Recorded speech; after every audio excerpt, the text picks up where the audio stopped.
పండగైనా సంబరమైనా మీ ప్రతి సెలబ్రేషన్కి only choice Vega jewellers. Exclusive bridal jewellery offers. Shop now. ఒక రాష్ట్రానికి ముఖ్యమంత్రి అంటే కోటలాంటి సచివాలయం చుట్టూ వందలాది మంది భద్రతా సిబ్బంది కాన్వాయ్లు గుర్తుకు వస్తాయి.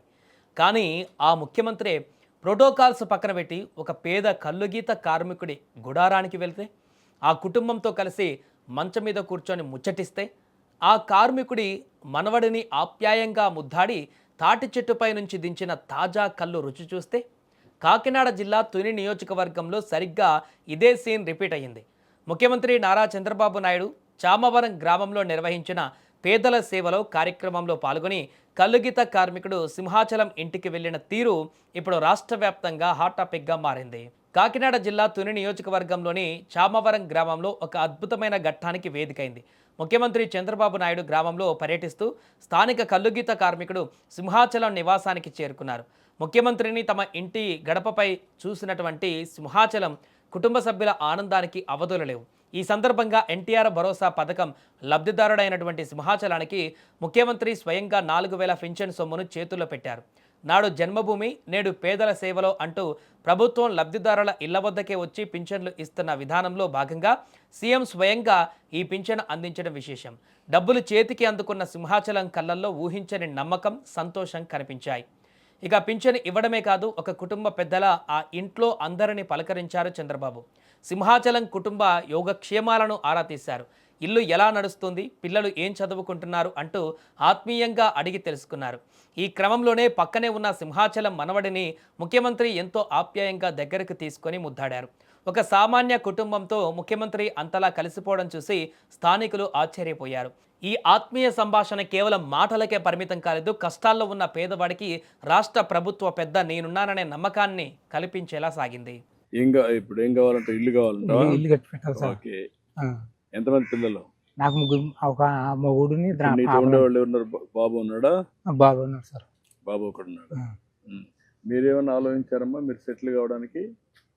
ఇంకేం సార్? ఏమన్నా ఒక ఆలోచన ఏం చేస్తే మీరు సెటిల్ అవుతారు? భూములు ఏమి లేవు లేదు సార్. భూములు లేకపోతే నువ్వు ఏం చేస్తే మీరు సెటిల్ అవుతారో ఆలోచించుకోవాలి కదా. ఉద్యోగమా లేకపోతే జాబ్ చేసుకున్నా? ఆ తర్వాతే అసలైన ఆసక్తికర ఘట్టం మొదలైంది. కల్లుగీత వృత్తిలో ఉండే కష్టనష్టాల గురించి, ప్రమాదాల గురించి సీఎం చంద్రబాబు ఆరా తీశారు. వృత్తిలో ఎదురవుతున్న ఇబ్బందులను సింహాచలం ముఖ్యమంత్రికి వివరంగా వివరించారు. తాను ప్రస్తుతం 6 తాడి చెట్ల నుంచి కల్లు గీస్తూ జీవనం సాగిస్తున్నానని చెప్పాడు. ఈ క్రమంలో కల్లు ఎలా గీస్తారు, చెట్టు ఎలా ఎక్కుతారు అనే విధానాన్ని సీఎం స్వయంగా పరిశీలించాలనుకున్నారు. అంతే, సింహాచలం మేనల్లుడు ముసలయ్య చకచకా తాటి చెట్టు ఎక్కడం స్టార్ట్ చేశారు. మోకు సాయంతో ముసలయ్య అంత ఎత్తైన తాటి చెట్టును ఎక్కుతుంటే ముఖ్యమంత్రి చంద్రబాబు కింద నిలబడి ఎంతో ఆసక్తిగా గీత కార్మికుల శ్రమను గుర్తిస్తూ ఆ విధానాన్ని పరిశీలించారు. ఇక ముసలయ్య తాటి చెట్టుపై నుంచి తాజా కళ్ళు ముంతను కిందకు తీసుకువచ్చాడు. ప్రకృతి ప్రసాదించిన ఆ తాజా కళ్ళును ముఖ్యమంత్రి చంద్రబాబు నాయుడు గారికి అందించారు. ముఖ్యమంత్రి ఏమాత్రం సంకోచించకుండా ఆ తాజా కళ్ళును రుచి చూశారు.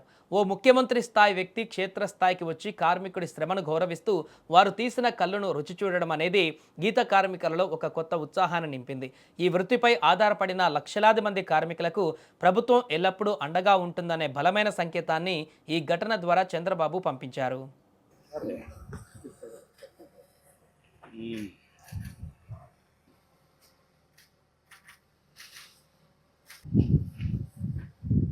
కొంచెం కన్వర్ట్ అయ్యింది అయ్యా. ఎండలో కొద్దిగా మారింది. అయ్యా టేస్ట్ మారింది. అయ్యా.